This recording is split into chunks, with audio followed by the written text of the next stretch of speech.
அகத்தியர் வந்து இந்தியாவில் மட்டுமே 14,000 ஆண்டுகள் வந்து வாழ்ந்தாராம். அதுக்கு பிறகு அவர் ஜாவா, சுமித்ரா, கோபால் போல் படிக்கிற மாதிரி இந்தியா, இலங்கை, சிங்கப்பூர், மலேசியா எல்லா பக்கமும் போயிருக்காரு. நம்முடைய மோடி மாதிரி எல்லா பக்கமே போயிருக்காரு. உலகத்துடைய மிகப்பெரிய சூப்பர்மேன்களை விட மிகப்பெரிய சூப்பர்மேன் ஹல்க், ஸ்பைடர்மேன், அவங்களை விட மிகப்பெரிய சூப்பர்மேனாக அகத்தியர் இருந்திருக்கிறார். வெகு மக்கள் மத்தியில அகத்தியரை வந்து ஒரு படிமமாக, ஒரு உருவகமாக, தொன்மமாக கொண்டு போனது அப்படிங்கிறது ஒரு சினிமா தான். அது நம்முடைய சீர்காழி கோவிந்தராஜன் நடித்த அந்த அகஸ்தியர் என்கிற சினிமா. இன்னைக்கு கூட நம்ம திருவிளையாடல், கந்தன்கர்ணி மாதிரியான திரைப்படங்களை அந்த புராண பக்தியெல்லாம் ஒதுக்கி வைத்து விட்டு கூட நம்ம ஒரு சுவாரஸ்யமாக அந்த திரைப்படங்களை பார்க்க முடியும். அதுல வந்து மிக முக்கியமான ஒரு விஷயம் என்ன அப்படின்னு சொன்னா, இங்க தமிழில் உருவான இந்த மாதிரியான பக்தி படங்கள், புராண படங்கள், இது எல்லாமே ஏதோ ஒரு வகையில ஒரு தமிழ் சார்ந்த ஒரு மரபுக்குள்ளதான் இருந்தது. ஒரு இந்துத்துவத்தை, ஒரு பார்ப்பனியத்தை வைத்திருக்கக்கூடிய திரைப்படங்கள்ங்கிறது இங்க வெற்றி பெறவே இல்லை. ஒரு உதாரணம் வந்து ரஜினிகாந்த் நடித்த பாபா. மாபோசியினுடைய தமிழரசு கட்சி என்பது ஒரு தமிழ் தேசியத்தை முன்வைத்த ஒரு கட்சி என்று சொல்லுகிற பொழுது, அந்த தமிழ் தேசியம் என்ன மாதிரியான ஒரு தமிழ் தேசியமாக இருந்தது அப்படின்னு சொன்னா, காமராஜர் இருப்பதற்காக ராஜாஜியால் உருவாக்கப்பட்டவராகத்தான் மாபோசி இருந்தார். எப்போதுமே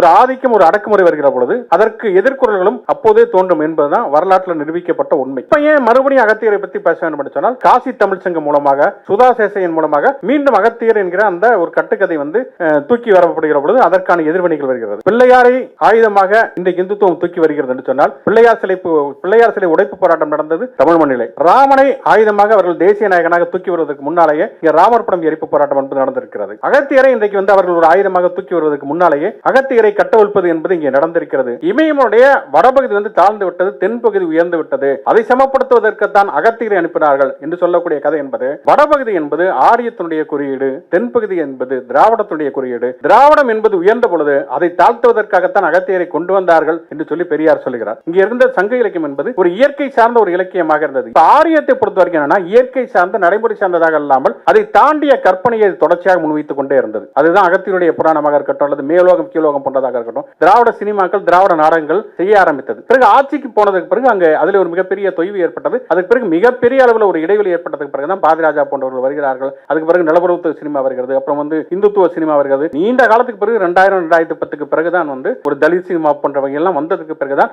ஒரு எதிர்க்கடை இன்றைக்கு வந்து அது மக்களிடத்தில், வெகு மக்களிடத்தில் ஒரு பரவலான உரையாடலை வந்து உருவாக்குகிறது.